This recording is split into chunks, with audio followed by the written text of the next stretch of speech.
дар доираи сафари кории асосгузори сулҳу ваҳдати миллӣ пешвои миллат президенти ҷумҳурии тоҷикистон муҳтарам эмомалӣ раҳмон ба ноҳияи данғара дар деҳаи моҳпораи деҳоти пушинг бо иштироки раиси вилояти хатлон қурбон ҳакимзода ва раиси ноҳияи данғара раҳмон исломиддин хайриддин муассисаи нави таҳсилоти миёнаи умумии рақами 63 ки аз тарафи соҳибкори ватанӣ бобозода рустам бо сатҳу сифати баланд сохта шудааст дар ҳузури устодони ин муассиса ва сокинони деҳа мавриди истифода қарор гирифт. ҳама вақт дар баромадашон пешвои маъзами миллат оиди маориф, оиди таълимгоҳҳо, оиди фарҳанг, ҳама вақт дар ҳадафҳои сиёсатшон харҷ ба ҳамин чизе метиҳанд ки ҷавонои мо бо як рӯҳияи баланд хонанду соҳиби маърифат, илму маърифат шаванд ва ояндаи тоҷикистони азиз бошанд.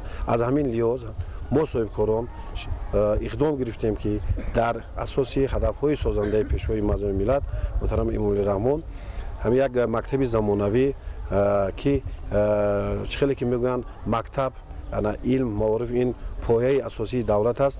мо кӯшиш ба харҷ додем ки барои ҷавонон дар деҳаи моҳпораи ҷамоати пушинги ноҳияи данғара як мактаби замонавӣ сохта ба истифода диҳем.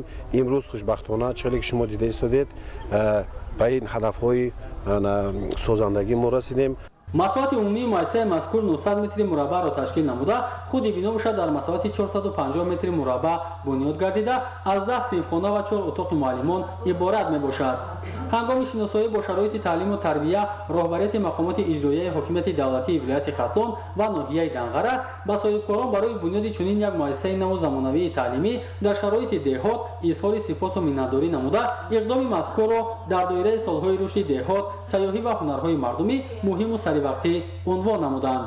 устоҳо дар ду баст фаъолият карданд.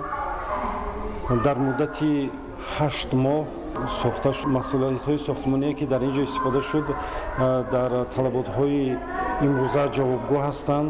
солҳои пеш толибилмон барои дур намондан аз мактаб масофаи тӯлониро тай намуда ба деҳаҳои атроф мерафтанд. акнун дар ин боргоҳи илму маърифат ки барои 250 нафар дар як баст нигаронида шудааст, фарзандони сокинони деҳаи моҳпораи ҷамоати пушинги ноҳияи данғара ба таълиму тарбияи дуруст фаро гирифта мешаванд. иншооти соҳаи маориф дар доираи иқдомоти созандаи сарвари давлат муҳтарам эмомалӣ раҳмон дар муддати 8 моҳ бо ҷалби сохтмончиёни маҳаллӣ қомат афрохт. дар ин рӯз хурсандии бошандагони деҳаи мазкурро ҳадду канор набуд, зеро маҳз бо таваҷҷӯҳи бевоситаи роҳбарияти давлат ва ҳукумати мамлакат барояшон шароити таълиму тадрис муҳайё шуд ва мушкилии асосии онҳо бартараф гардид.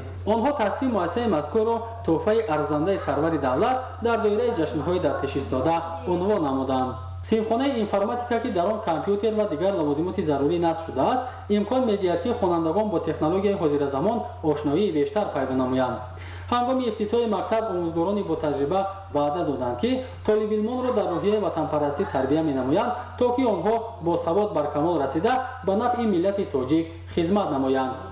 мо хонандагони ин мактаби ободу зебо миннатдории худро ба асосгузори сулҳу ваҳдати миллӣ пешвои миллат президенти ҷумҳурии тоҷикистон муҳтарам эмомалӣ раҳмон мерасонем. ваъда медиҳем ки бо баҳои хубаъло мехонем. барои зебову назаррабо гардидани саҳни ҳавлии муассисаи таҳсилоти миёнаи умумии рақами 63 дар масоҳати 300 метри квадратӣ корҳои сабзкорӣ ба анҷом расидааст. аз ҷумла дар ин самт 50 арча ва гулҳои гуногуни ороишӣ шинонида шуда 600 метри мураббаъ сафолакпӯш гардид. акнун ин муассисаи наву замонавӣ солиёни зиёд ба сокинони деҳаи моҳпора хизмат менамояд ва ин рӯзи фаромӯшнашаванда то абад дар хотири пиру барнои деҳа нақш мебандад.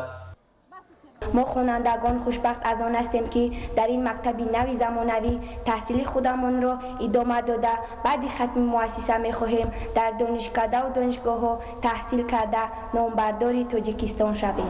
дар рафти ифтитоҳи ин мактаби наву замонавӣ 3 нафар соҳибкорони ватанпарвар ӯҳдадор гардидаанд ки барои таъмини рафтуомади бемамнунияти сокинону толибилмон аз назди муассиса то ҳудуди роҳи мошингарди данғара пушин роҳи таъмирталабро асфалтпӯш намоянд. иқдоми мазкур ки дар доираи ташаббусҳои созандаи президенти ҷумҳурии тоҷикистон муҳтарам эмомалӣ раҳмон амалӣ мегардад аз тарафи соҳибкорони бонангу номус хуш пазируфта шуд.